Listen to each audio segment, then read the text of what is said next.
जो अगर ऑलरेडी आप क्वेश्चन ट्राई कर चुके हैं तो आंसर देख लीजिए, इसका आंसर आएगा option D, that is 1.33 into 10⁶। Question क्या है, वी हैव गिवन Li7 जो कि कन्वर्ट हो रहा है हीलियम में। कैसे ये कन्वर्ट हो पा रहा है, ये प्रोटॉन को कैप्चर कर रहा है। रिएक्शन लिख लीजिए, ये आपका हो गया 3Li7 और ये कैप्चर करेगा हीलियम को, सॉरी प्रोटॉन को, यानी कि 1H1 को। ये दोनों जब कंबाइन हो जाएंगे तो आपका हीलियम बन जाएगा।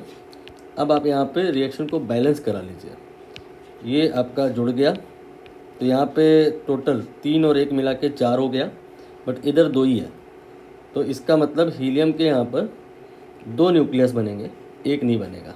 अब आप देख लीजिए बैलेंस है, जैसे कि ये 7 + 1 ये 8 है, 4 × 2 ये भी 8 है।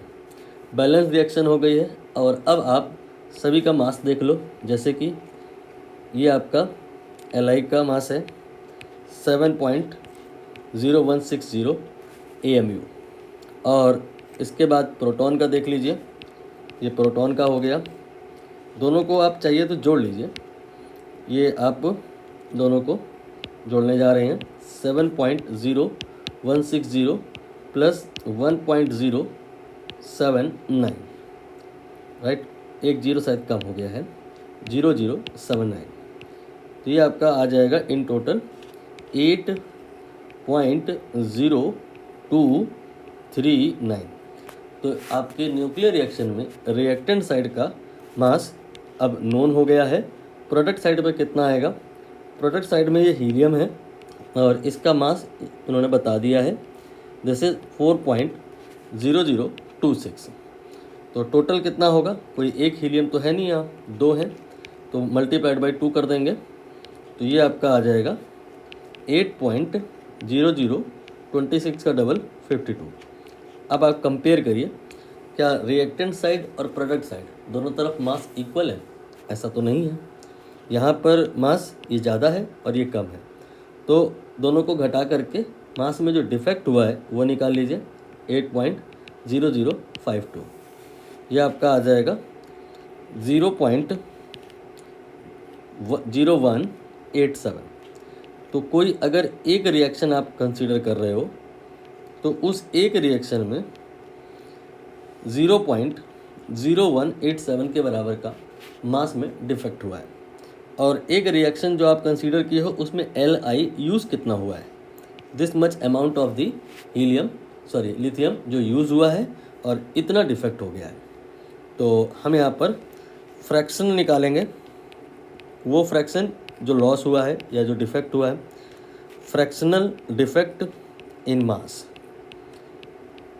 ये कैसे निकालेंगे, ये जो मास का डिफेक्ट है डिवाइड कर देंगे लिथियम के मास से, तो डिवाइड बाई 7.0160, ये कितना आ जाएगा 0.00266, इसको आप 27 कर दो।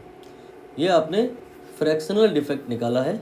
इसका मीनिंग क्या होता है, इसका मतलब ये होता है कि 1 यूनिट अगर आप Li लोगे तो इतने अमाउंट का लॉस हो जाएगा। अब यहाँ पर आप देखो लिथियम लिया कितना गया है, 20 ग्राम लिया गया है, तो अगर 1 ग्राम लेते तो इतना लॉस होता, बट 20 ग्राम लिया गया है, मल्टीप्लाइड बाई 20 कर दीजिए तो डेल्टा M आ जाएगा।